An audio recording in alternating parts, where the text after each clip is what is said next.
नाज़रीन, मुल्क में कोरोना वायरस की खतरनाक सूरत हाल पैदा थी वही है। मुसलसल मकामी सतह ते केस वधण सबब सियासी समाजी धुरियुनि ऐं शहरुनि खे गणती वराए वही है। वायरस वधीक 110 माण्हुनि खां हयातियूं खसे वरतियूं। 5000 खां वधीक नवां केस बि ज़ाहिर थिया आहिनि। कोरोना वायरस पाकिस्तान के मुकम्मल तौर पंहिंजी लपेट में आणे वरितो आहे। 24 कलाकनि दौरान 110 वायरस में मुब्तला मरीज़ फोत थी विया आहिनि, जंहिंखां पोइ कोरोना सबब फोत थी वियलनि जो अंग वधी 2356 थी वियो। वधीक टेस्टूं करण खां पोइ रिकॉर्ड 5834 नवां केस रिपोर्ट थिया आहिनि। मुल्क में वायरस में मुब्तला मरीज़नि जो अंग वधी 1,19,536 ताईं पहुची वियो।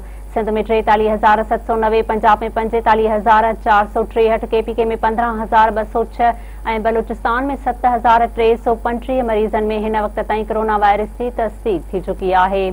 इस्लामाबाद में 6,236, गिलगित में 1,018 ऐं आज़ाद कश्मीर में 488 माण्हुनि जी कोरोना टेस्ट रिपोर्ट पॉज़िटिव अची चुकी।